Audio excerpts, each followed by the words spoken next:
Hi there, Britt Malka here, and I'm going to show you today how I am using Kindle Spy version 4, and I've been using it the last couple of days to find some gold nuggets. And in fact, I'm going to start out writing a new series based on what I found thanks to Kindle Spy. It's a huge potential. One of the new things about version 4 is that you can use it from Firefox, and I'll do that. As you can see, I have the icon up here. I have already installed Kindle Spy, and now I'm going to click on it, and it will automatically take me to the best-selling books on Amazon. You don't have to go there first, as I think, or at least I had to do earlier when I used Kindle Spy. So here we are on the front page of Amazon bestsellers. And from here in the left side you have all the menus, and you can dig down into what you are most interested in, whether it's fiction or non-fiction. And I'm going to show you a couple of brief examples on both. Let's say you are doing some craft and hobbies at home and you wonder if you can make money with those. So I will start by clicking on the category Craft, Hobbies and Home. And as you can see, there are several subcategories. For this example, I'll go into Craft and Hobbies. And as you can see in a moment, there are plenty of examples in here. Here we are. So let's say I'm into dollhouses, and I wonder if I can write books about dollhouses and then gain some money. So I click on dollhouses.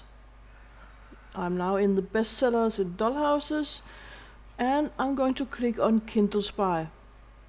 It will find the first results. As you can see, it's folded rather quickly, depending on the internet connection and stuff. And right now we have other things running in the background. Sometimes it takes 1 or 2 seconds, and then you have the first 20 results. You can pull in more results, but you can also see all these features shown on the sales page, so I won't go into them much here. Just show the overview here, and at first spot, an average monthly revenue of $6. It doesn't sound very interesting. I can also see that at the bottom of the screen, because one of the new things in version 4 is that you have these traffic lights. I don't know why it's blinking like crazy right now. Maybe because I'm recording. Anyway, you can see popularity, potential, and competition. And the competition is easy, but it's not a very popular niche, and its potential is very low money-wise. And as I said, you can see that at the top too. So dollhouses is probably not the way to go. What if I'm going into crocheting instead? Let's see how that niche is working.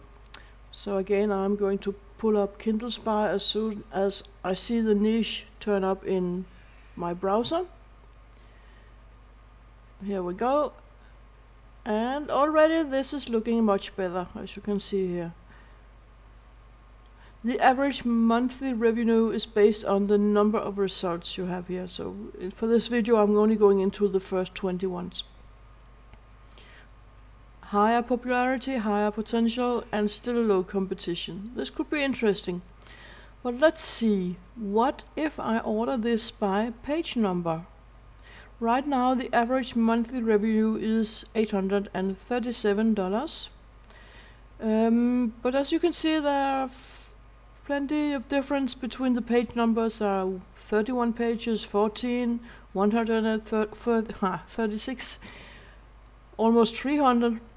What number of pages should I aim for if I'm going to make a book about crocheting? So I'll sort by page number to see if it makes any difference. And it does. The popularity went up, and the potential is now yellow, and the competition is green. And if I look over this to find one of the best, it's actually 80 pages long. 82 pages would give me, in this case, or gives the author of this book over $6,000 per month. Maybe that's just a fluke. I don't know if this author has just made a campaign or something. So I want to track it. So I click on the T for tracking, or I can just click on the book if I want and go to see the books page. In this case I check the T and I click on track sales paint rank. The first day there's nothing to track because I've just started the tracking, but you will see tomorrow that you can see if this book has changed ranking since then. Back to the results. This is one I've used a lot during my digging for gold here. But also, let's say I wanted to write a book about crocketing. What kind of words should I put in my title? Then you have these word cloud that will show both in the size of the letters, and I don't know if it's visible on the video, but there's a parenthesis next to the word showing how many times the word shows up in the book title. And in this case it's 29. Patterns come out 10 times, and you can also see the 5 most used in this bestseller titles. They will be down here.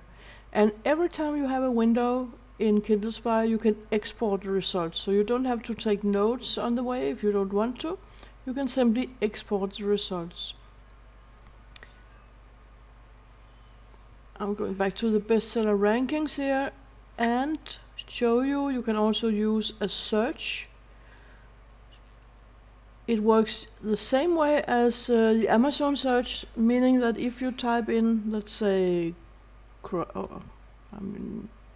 crocketing, and hit enter or click on the magnifying glass at the end of this bar, then it will find the most used search words. And then you can go from here and get an analysis of those that are interesting for you. Even though the competition is red, doesn't mean that you should stay away from it. It just means that it's harder to compete. So you might want to start out with the green ones. Let's say I want to know about crocketing socks. Then I can click on Analyze and it will show the potential in more details. Here we are. It's not the most profitable. As you can see here, not a huge market for socks that are made with crocketing. I can search a completely different thing. Let's say, for instance, I'm into curation. I like to do blog curation. Is there a market for that?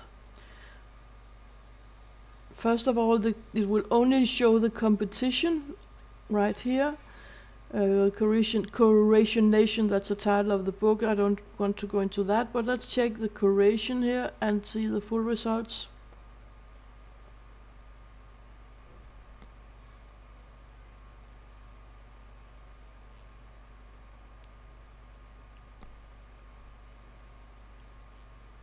Okay, so far it's not looking good. Oops.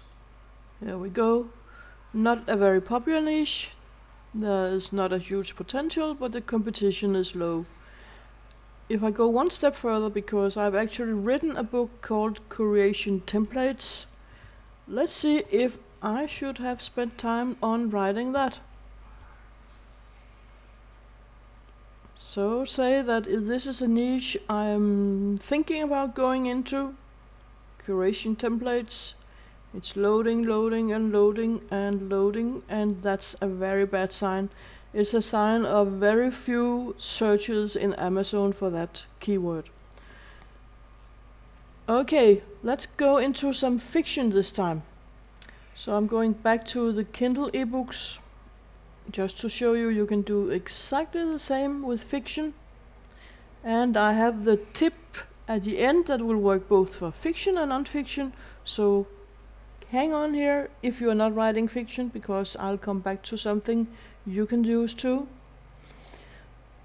Okay, so we have all those categories again, and I might want to go into literature and fiction directly here, or I can take it from the menu. I've never figured out why Amazon has both of them. So say I'm thinking about writing some horror stories. If you're the kind of type who can't walk to the bathroom during the night without visualizing creepy creatures coming after you with slimy blobs, then this might be a good category for you. But let's see if it's profitable and if it's possible at all to compete with it. Okay, we can see already now that it's a very profitable niche. You can see the average monthly revenue. You can see popularity and potential, but the competition is steep. So I want to go deeper down and see, okay, maybe how about the occult, how do you say that? Occult horror stories. And again, I'm going to pull up Kindle Spy.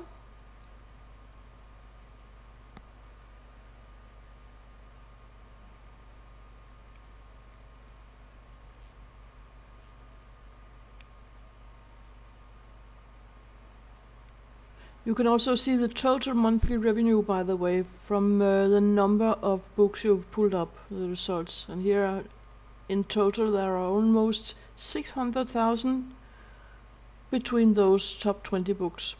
So still good popularity or potential, but the competition is steep, so I might want to go deeper if I want to write horror.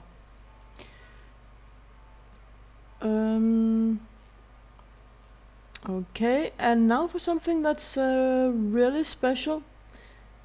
I have to go back to the Kindle store over here in the menu, and as I've been writing for a while about Amazon, they really like the short reads. So let's go into the Kindle short reads and see what we find there on the bestseller lists. Kindle short reads are not divided into fiction or non-fiction. They are simply divided into groups of how long it takes to read the books. And one of the very funny things I found was, in fact, into the first group, that's 1 to 11 pages. When I go into that and pull up Kindle Spy, I find something very interesting and, to me at least, surprising. No, not yet. No, let's check this one first.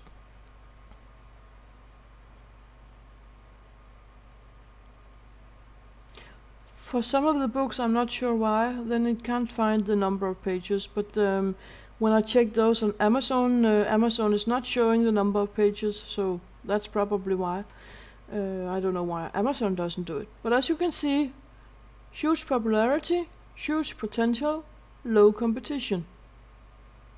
You should be a bit careful, but still it's possible to enter this. And this is the top 20 of all the 15-minute short reads. If I go into more details, for instance in the mystery, thriller and suspense category, there you see something really funny. There's a lot of lists. Serious reading orders. I pull up Kindle Spy once again.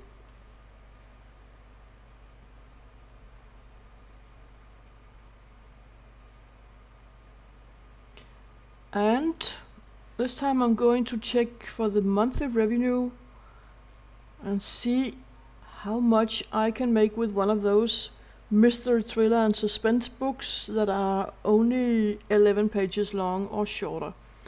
The first one of the Winter Kill, it doesn't say how many pages there are in this one, so I won't go into that one. But down here there's another one making around $1,200 per month, 11 pages, and it's a series list. I'm going to click on it here and see it in the browser on Amazon's page. Here you can see. And in the book description it says, this is a quick reference title list made for your Kindle. I'm going to show more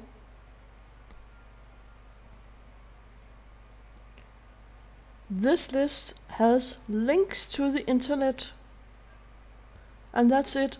No portions of the books mentioned have been reproduced. There's simply a bunch of titles with links to where you can get it on your Kindle. And that book was making, let's see, around $1,200 per month. Not bad for 11 pages with link. I want to see if this is a fluke, so I'm going to track this book. Again, I have to wait until tomorrow to see if it has changed since the day before. But this is something that might be very interesting. And when I say it's both fiction and non-fiction, it's because these lists, at least in this category, was for fiction books. But making this book is kind of non-fiction, so you are not going to invent anything. There might be other books in non-fiction groups. When I mentioned this to my husband, he said that one of his most popular articles, in fact, was a list of Sigmund Freud's works and the order he had written them in. So there might be a similar book for you ready to write in the non-fiction list. I'll leave it up to you to check it out with Kindle Spy. It's a very handy tool, as you can see. It can really find some gold nuggets on Amazon. So this is it. I highly suggest you get it. I've been playing with this tool since I got it Wednesday night. It launched in version 4 yesterday, and you get free upgrades for life. And if you get it within the next few days, 2 days left, then you get it for only $37 instead of the usual $97. But still at the full price. I really think it's worth it. It's a tool I've come to like more and more, and version 4 is simply very, very good. So that's it. I hope you enjoyed the video and can see the possibilities you can use with Kindle Spy, and I highly suggest that you get it.